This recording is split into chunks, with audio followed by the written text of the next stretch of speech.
CPUSA National Committee says, "Keep your eyes on the prize," by Joe Sims, published in the People's World on July 22, 2024. First, congratulations on a successful convention and on your election to the National Committee. And thank you once again for the confidence you've placed in Rosanna and myself in re-electing us as officers of the National Committee. We hope to continue to earn your trust by fighting for the continued growth and strength of our working-class revolutionary party. I think everyone, well, maybe not everyone, but most, agree that the 32nd convention was an outstanding success. It crowned 5 years of working to rebuild our party from the bottom up and to turn it into the fighting force our class and people so desperately need. It brought together over 300 delegates, guests, and party workers from all over the country for 3 days of discussion, debate, and planning for how to take the struggle forward. It affirmed our fighting unity, our fidelity to Marxist-Leninist science, and our commitment to defeat the fascist right while working to enhance working class and people's power. And most importantly, it continued the process of bringing forward new generations of party leadership as represented by all of us gathered here today.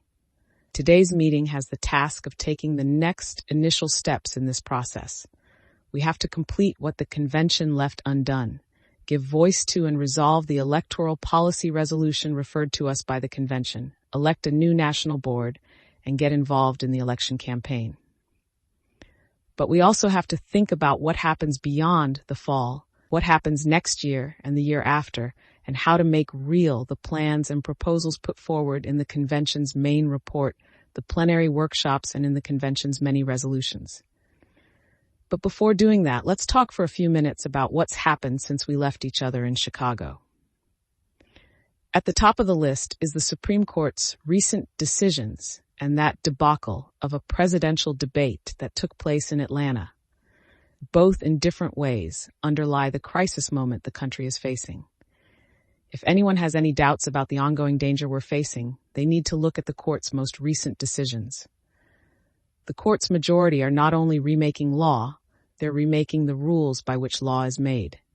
Gone now are even paying lip service to precedent and taking into account the impact of the court's decisions. Instead, the court's MAGA majority is reshaping the legal landscape and the very way that landscape is surveyed as they push the court even further in a hard right direction, the impact of which will be felt for decades to come.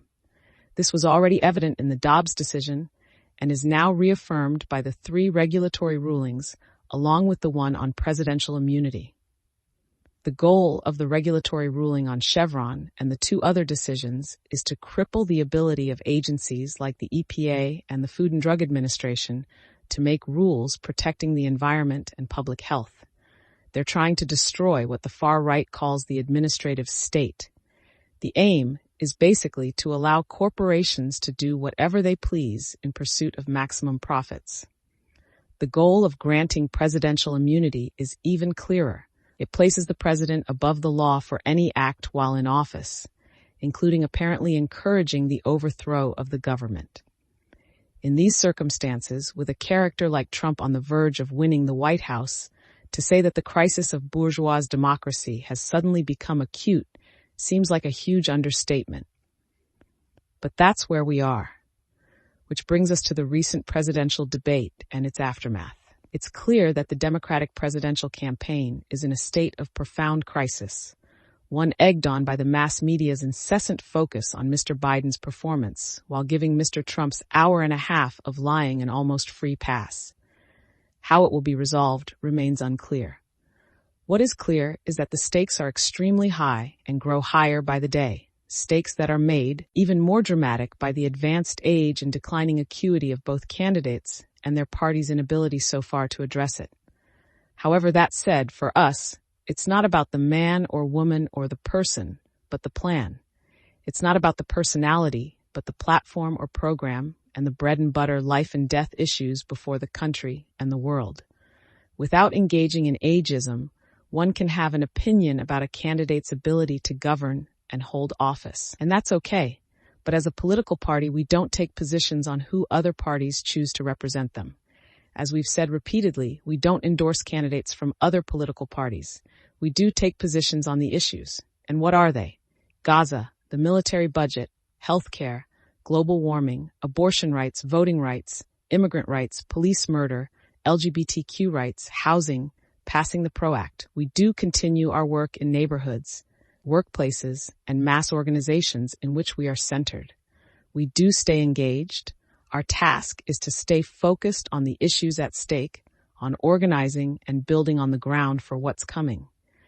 And if you think about it, these were the issues that were at the center of the debate during the pre-convention period and at the convention that expressed themselves most sharply in the resolution number 5 on the election. Here I want to point out that we had robust conversations about our electoral policy during the pre-convention period. It occurred in national town hall meetings, club discussions, in state and district conventions, and in written form in the main documents that guided the pre-convention discussion. This conversation also was reflected in the over 90 published contributions from party members, much of which was responded to in the main report and the draft resolutions. By and large, while there were shades of differences on our strategic policy and its tactical expression in this election, there was unity on how we handled the fascist threat, the All-People's Front, and the necessity of fighting for working-class leadership of it, political independence, and the ongoing need for party candidates. These issues were generally handled in a balanced way and objectively, taking into account the debate and comrades' points of view. As a result, the main report and Rosanna's summary were adopted unanimously at the convention's close. Still, we acknowledge that there were misgivings that were exacerbated by the Gaza genocide and the Biden administration's support for the Israeli government that came to a head in the workshop on the election when some, a faction in fact, decided that the resolution was the most important issue before the convention. Here, honest misgivings coincided with an intervention from outside of the party to influence our proceedings. And so as the plenary began, a few dozen people lined up to address the resolution even before it was presented to the convention. You've got to ask, how did that happen? Was it spontaneous or was it organized? After all, there was no outcry against some of the same propositions placed in the main report. And of course, we must also mention the chauvinistic and disrespectful manner in which some comrades expressed themselves that was addressed so ably by Comrade Joel and Rosanna. Now, after the panelists concluded their contributions, was the remaining time allotted an issue?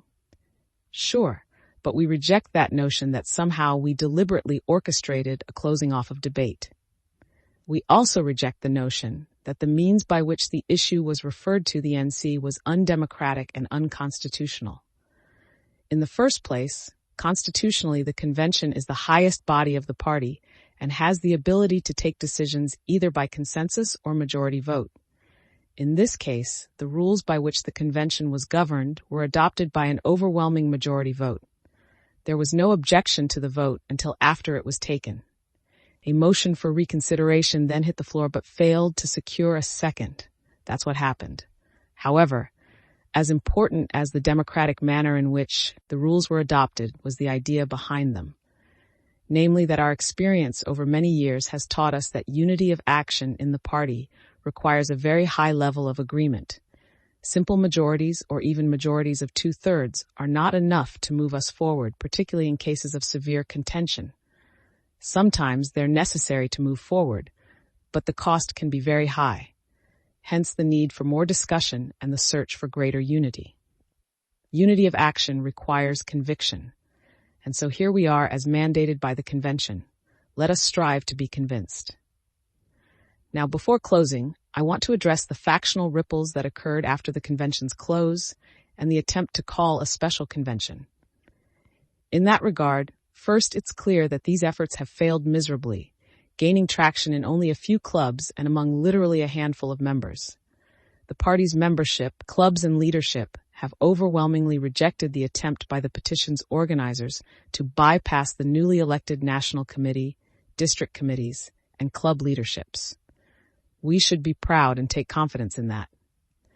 As we said at last summer's NC meeting, attempts to organize outside of elected party bodies to change party policy is the very definition of factionalism, as is taking direction from outside forces, both of which have occurred since the convention. We have been informed, for example, that certain individuals were making plans to focus on Resolution 5 even before the convention began. We were told by the security team that they were approached by a delegate and told that one individual was actively texting with a well-known provocateur during the convention debate. We've learned since the convention that even the idea of this petition was launched by an outside website in a conversation with a club chair. And you've got to wonder, what was the goal here? I think the purpose went beyond challenging that resolution. If you think about it, what we are addressing was an attempt to make an end run around the main propositions of the party program and its treatment of the Popular and United Front. It wasn't just about what is actually a caricature of our relationship with the Democratic Party. Something else is happening. Think about it. Many of these forces are actually pro-MAGA and pro-Trump. There's a pseudo-Marxist, right populist and left clothing tendency expressing itself. Using the excuse of wooing white workers influenced by Trump, there's a petty bourgeois, privileged chauvinist, both male and national chauvinist, thing at work here. They've been at it for several years now, first with that patriotic socialist nonsense, then with this MAGA communist oxymoronic abomination, and now with some left nationalist variations. Apparently it has some expressions in Philly, New Mexico, and Kansas, some of which are organized by ex-communists. Anyway, while recognizing it, let's not get diverted by it. We've got to keep our eyes on the prize. And the prize is building broad unity of our class and people around the basic issues before the country in this election. The National Committee must give leadership over the next weeks and months in directing our districts and clubs to get involved in whatever ways are possible in the upcoming election campaigns by doing voter registration, voter engagement, and get out the vote efforts. We should focus on the battleground states and work to counter the Chamber of Commerce, Business Roundtable, and IPAC attempts to defeat progressive members of Congress and other elected officials. There are many opportunities with the squad, the efforts to recall Mayor Johnson, the ballot initiatives around abortion rights in several states, etc., etc. Finally, we don't know today how this election will turn out. After the debate, it's gotten a lot more complicated, and the fascist danger has increased. However, we should be careful how to handle it.